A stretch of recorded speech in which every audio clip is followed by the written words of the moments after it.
morning to ya. It's Tuesday, December 12th, and we are in Chicago.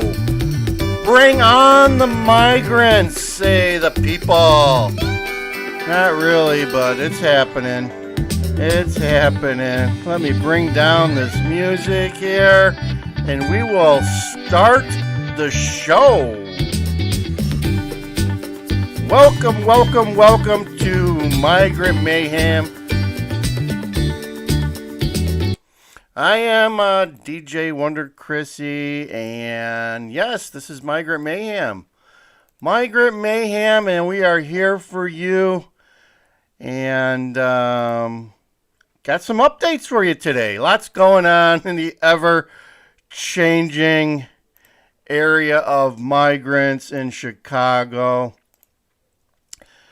Guys, if you turn away for 5 seconds, it changes in Chicago, whether it's the weather or your taxes or what have you.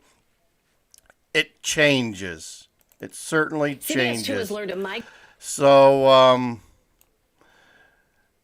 So first, I'm hearing Brighton Park is, people are kind of, not Brighton Park. What is it? Morgan Park. Morgan Park, the people are pushing back at Morgan Park. There's a jewel there. They were supposedly...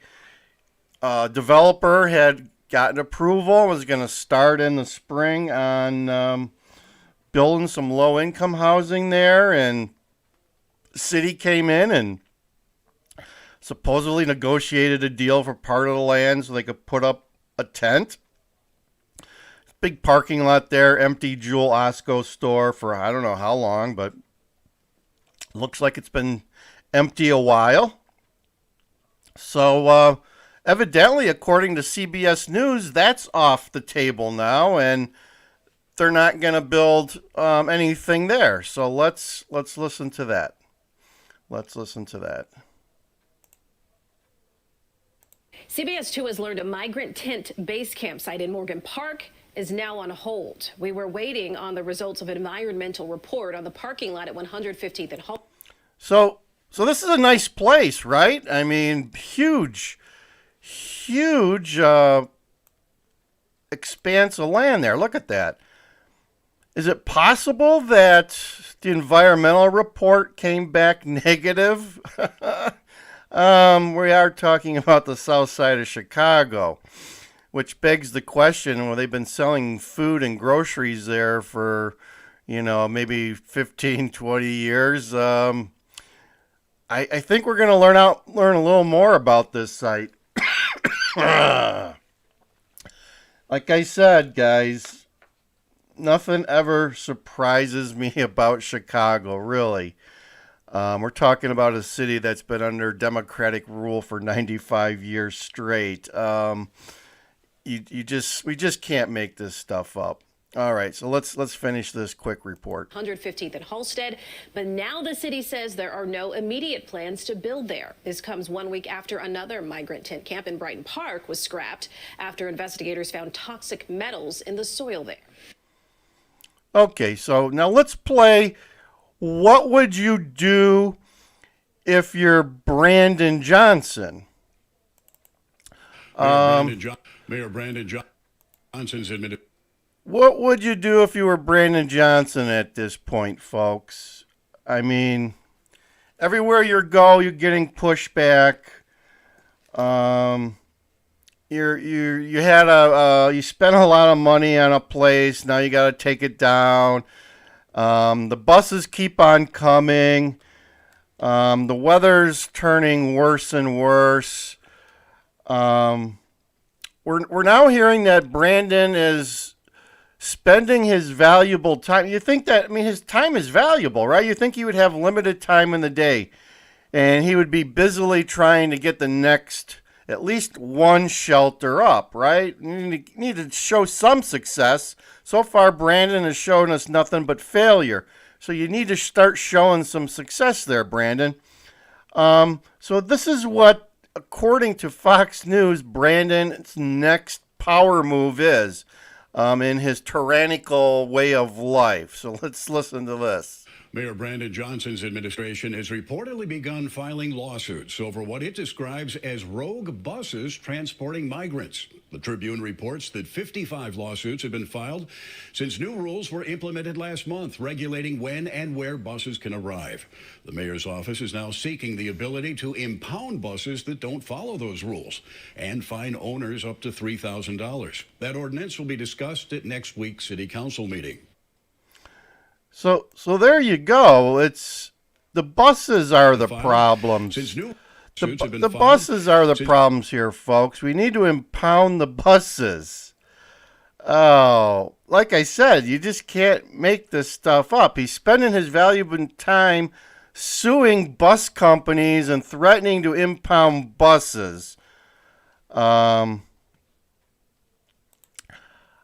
Yeah. That's our good friend Brandon. The guy's got no clue. He's incompetent. At what point are we going to hear the alderman calling for his head? I don't think it'll happen, but there's a couple that are. But I don't know. I don't know, folks. It's our good buddy Brandon, and So now they're working on CVS. It was supposed to be the intake center, and now they said they're going to make it a shelter. 26th in California, still not a very good neighborhood, close to the courthouse or the county courthouse where they do all the trials, and the jail, and I wonder why they just don't clear out some of the Cook County jail, which is pretty much empty at this point, and use that as a shelter. But maybe that's where they're going. But here's a report where they're going to talk about what's going on with a CVS they've acquired somehow. Seems to be no shortage of empty buildings in Chicago, because every time you turn around, there's another empty building or store, big box store, where our buddy Brandon wants to convert it into something.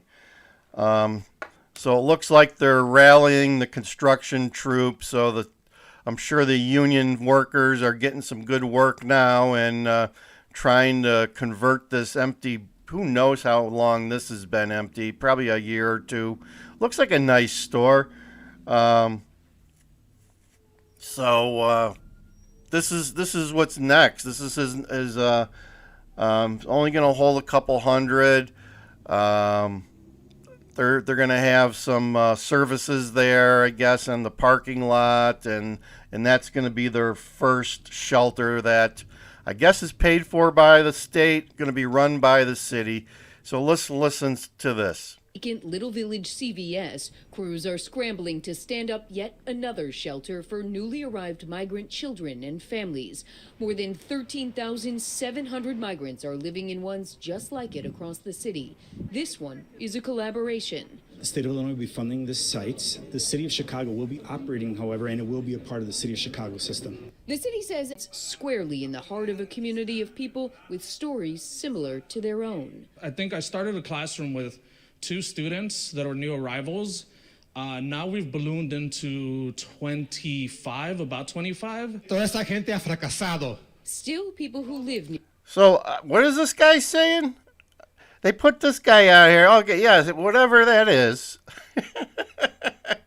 Welcome to Chicago. Welcome to 26 in California. Did we just get dropped into some foreign country? I don't know.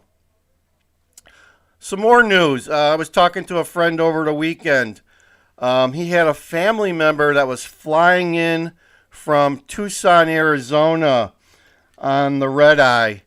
And he said his family members said the plane was full of border people that were let go and released into the United States.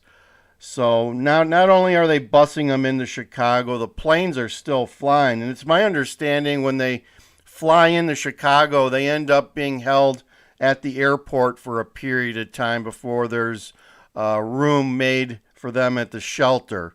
So they're still coming. They're not only coming, I'm see if I wonder if Brandon's going to start impounding airplanes. That's to come. Don't put it past the guy. He's a tyrant, and he just runs over things. I mean, he should be a steamroller. He should be a construction guy with one of those things when they do the blacktop and they have to make it nice and level and hard and just keep running over it with the heavy roller. So let's finish this report here about the new center at 26th in California. The future shelter at 26th and Pulaski have their Pulaski, complaints. excuse me. We should have been known before this happened. 26th Street looks terrible. It's the new Skid Road. The shelter is the city's earliest hope for housing more than 500 migrants and counting who are still arriving at police stations. The skeleton of the Brighton Park base camp has disappeared after the state declared the site too potentially toxic for people to live on. Another possible mass tent camp at 115th and Halsted is still untouched and may stay that way. At this moment, we don't have a firm commitment to open a base camp. It's still an option on the table, and we will continue to explore it. All of it is emblematic of a continuing humanitarian crisis that's crashing into the city's coldest months without a permanent solution. The dust in my apartment was so out of control. So, if you're asking me, it looks like Brandon's we'll go back here to here's our Brighton Park area there. Looks like to me Brandon's grasping at straws. I don't know if they're paper straws or plastic, but he's grasping at straws, and he's just flailing like this. He's going like this. What should I do next? I'll call out again. Brandon, you need some help. We got the DJ Wonder Chrissy here from Migrant Mayhem of Land Cruiser Midwest, here to help you. We are here to help you, Brandon. So connect up with have your people call my people, and then we'll do a people thing, and we'll figure this out. It's getting worse, folks, and the weather's not getting any better here around Chicago. It's warming up a little bit today. It's going to be maybe in the low 40s, but at night it gets down into the low 30s, if not 28, 29. Looks like we're going to have some sun today, but when that sun goes down, it gets real cold real quick in Chicago. So that's all I have for you today. I'm going to end this one. Like, share, and subscribe. Put your comments down below what you're seeing in your town about migrants. And if you're in Chicago, give us some updates from the city of Chicago, because we ain't going down there. It's looking like the Skid Row, as this guy said in the video before. It's going to happen, folks. You're going to see a degradation of the city of Chicago further and further, and it's not looking good. Check out some of my other videos where I talk about what's going on in the city of Chicago, the whole city of Chicago, and you got to believe with me that it's just falling into an abyss at this point, and who knows what's going to happen next. And with Brandon Johnson leading the way, it's not going to be good. So it's DJ Wonder Chrissy, over and out. Like, share, and subscribe at Land Cruiser Midwest, bringing you the Migrant Mayhem, folks.